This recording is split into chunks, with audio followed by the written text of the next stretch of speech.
All right, let's turn the spotlight now on the telecommunications sector. A move by Communications Minister Solly Malatsi directing ICASA to consider equity equivalent investment programs in place of the long-standing 30% local ownership rule has reignited fierce debate and reopened the contentious question of Starlink's entry into the country.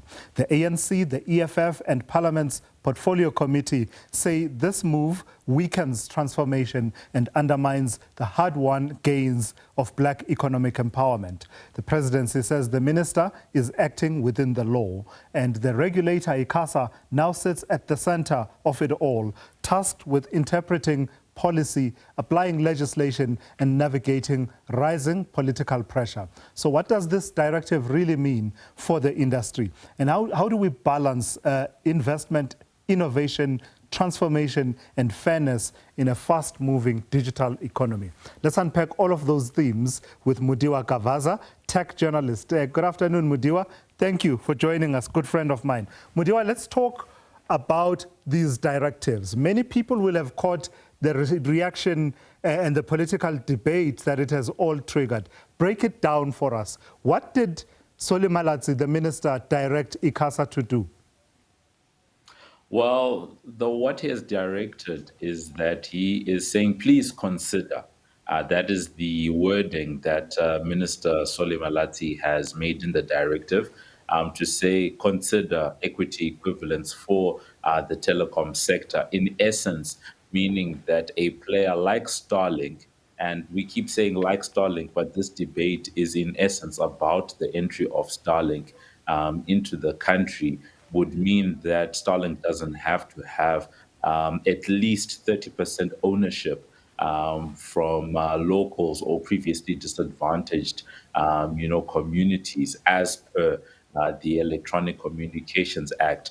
This is something that we see elsewhere in the ICT sector. You'll know that some of the big international tech companies, the likes of IBM, the likes of Microsoft, Amazon, and others, have been using, this type of program to stay compliant with local empowerment law. So now the discussion is, surely we can make the same available, to a Starlink, since it's being used elsewhere in the ICT sector. So up until now, equity equivalence hadn't really been used in telecom. So now the debate is, do we allow an international player to come in and get a license, get spectrum, which is a national strategic asset, without adhering to the ownership piece? Because it would mean that they can invest in skills development infrastructure and that type of thing, and that will give them an equivalent to, instead of having to sell that 30%, at least 30% ownership to locals in the country. So the debate is just more about strategic asset. Can we give a license to someone without necessarily doing the ownership piece? Is investment in infrastructure and all of that, which the likes of Starlink were going to do anyway, enough for them to satisfy their requirements under local empowerment law? Yeah, so that distinction is important, Mudiwa. If I can ask you to go over it again, the question of why it is that it's controversial when it's raised in the form, in this particular space, when it's actually these equity equivalent investment programs are being used elsewhere in the ICT space. What's different this time around from the work that you have done and the interactions with the various role players? What do they point to that says it's problematic when it's being applied in the space of telecoms and especially towards operators? I think the first thing I'll just mention very quickly is the fact that I'm not a policy expert and I'm not a legal expert.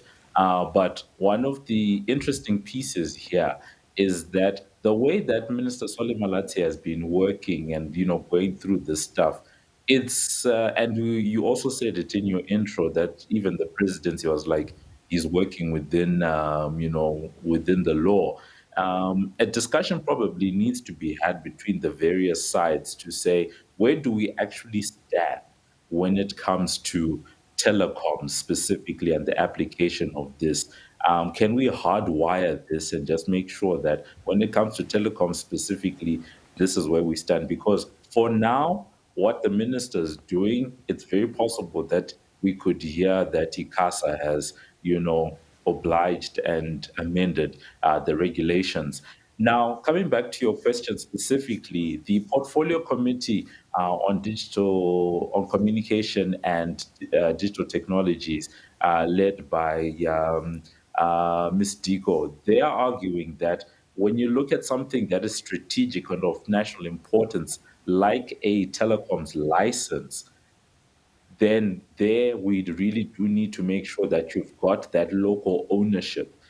Because a telecoms license also means that the likes of Starlink would then, be taking on certain frequencies, certain spectrum as well, and that is an asset of strategic and national importance. So that's the distinction that they're making to say, a Microsoft, yes, they're a tech company, they are using equity equivalents, but when you're a Starlink and you're providing network services, you're also taking on, this other asset called spectrum, which is of national importance. So surely this is the one place where we must ensure that you have that local ownership and make sure that the local economy, people in the country, and that redress is actually being done by taking advantage of that national asset, as opposed to money simply going and extracting, to use their words, being extracted out to go back to the United States where the likes of Starlink are registered. And the backdrop, please provide the backdrop for us, Mudiwa, for all of this debate and the way that this is being framed in some quarters, political quarters at least, as Malatsi's Starlink directive. What is the reason for that? Is it based on what we know to be the attitude of Elon Musk and Starlink towards this 30% ownership requirement, ownership by historically disadvantaged individuals? So, what I find particularly interesting about this, to provide some context and backdrop, is that you have. I'm gonna look at the main case that Solly Malatsi is making is to say the likes of Elon Musk have stated that they don't agree with this law, and he's saying that he's okay not operating in South Africa if it means having to sell at least 30% of the company. So that's where this discussion actually starts and begins. Now the question then becomes: is that adherence to the law an impediment to that foreign investment, or do people say this is a national imperative to make sure that something of strategic importance like telecommunications, make sure that you are benefiting the locals? The two other examples I'm just going to give very quickly is that the same Electronic Communications Act, in a different industry, which is broadcast, we've seen a case study of this, sort of parallel to the Starlink debate, has been Canal Plus's takeover of MultiChoice, because that one also came with the fact that if you're going to have a broadcast license, then you can't have, more than 20% foreign ownership in an entity. And we saw Canal Plus, jumping up and down and doing what they needed to do to make sure that they complied, with the law. So you have that local case. Internationally, you can look at something like TikTok.